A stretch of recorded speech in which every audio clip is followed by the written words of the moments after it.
Sur la partie gauche du poste de conduite, on retrouve l'interrupteur qui permet d'activer le pictogramme transport d'enfants, l'interrupteur qui permet de changer de mode de fonctionnement pour la boîte automatique Allison, l'interrupteur du cruise control, les voyants d'alerte d'EBS, le voyant d'alerte de l'ESC, le correcteur de trajectoire, et le voyant d'alerte des faux portes verrouillées. On retrouve aussi le bouton rotatif pour le réglage des rétroviseurs extérieurs droit et gauche, ainsi que le bouton plombé de l'éthylotest, l'éclairage des feux de brouillard avant et arrière, le bouton de dégivrage des rétroviseurs extérieurs et de la vitre latérale conducteur, et le couplage au pied du ralentisseur électromagnétique avec la pédale de frein. Et là, on peut voir le voyant pour les véhicules équipés d'une marche rétractable, le voyant d'alerte quand la marche rétractable ne s'est pas rétractée. Et ici, on retrouve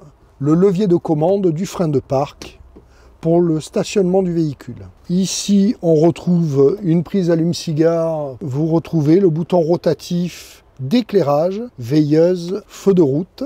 Pour passer des feux de route en feu de croisement, on agit sur le commodo qui a plusieurs fonctions. L'avertisseur sonore, les essuie-glaces et le lave-glace en appuyant dessus. Et on peut régler en faisant tourner le commodo les différentes vitesses de balayage des essuie-glaces.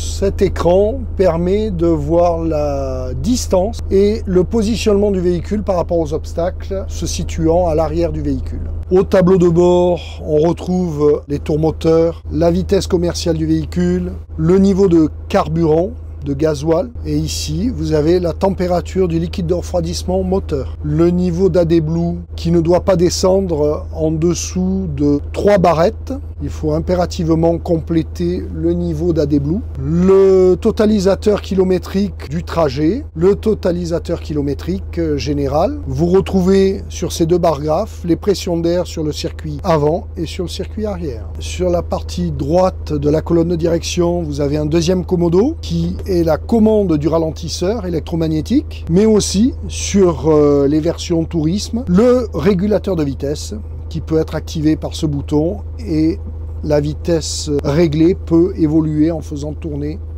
le commodo. Ensuite, vous retrouvez deux prises USB. Ici, vous avez le poste de radio, le chronotachygraphe, l'afficheur des vitesses engagées sur la boîte automatique. Ensuite, on retrouve sur la console centrale les voyants d'alerte moteur qui signifient au conducteur que la régénération du filtre à particules est en train de se faire ou pas. Ici, on a le voyant de température. Ici, le voyant de défaut de régénération du filtre à particules en partie haute. Et quand ces voyants sont allumés et que l'on a le voyant moteur allumé, c'est que la régénération du filtre à particules n'a pas pu se faire en automatique et qu'il faut que le conducteur prenne la main pour lancer la régénération lui-même. Dans ce cas, il faut, dans les 3 heures suivant l'allumage permanent de ces différents voyants, que le véhicule soit garé, le frein de parc mis, et il faut appuyer sur ce bouton qui lance la régénération forcée du véhicule. Le cycle de régénération durera de 30 à 45 minutes. Il faudra pendant ce laps de temps que le conducteur ne touche à aucune des commandes du véhicule, y compris l'accélérateur. C'est l'électronique embarquée qui va augmenter le régime moteur et le réduire une fois le cycle de régénération terminé. Ensuite, on retrouve les deux boutons de porte, porte 1, porte avant, porte 2, porte arrière, le cadenas qui permet d'alimenter les deux boutons de commande dans la poignée de la porte avant extérieure, le bouton des feux de détresse, le bouton d'alimentation des liseuses passagers, le bouton d'éclairage de l'allée centrale et le bouton d'éclairage du poste de conduite.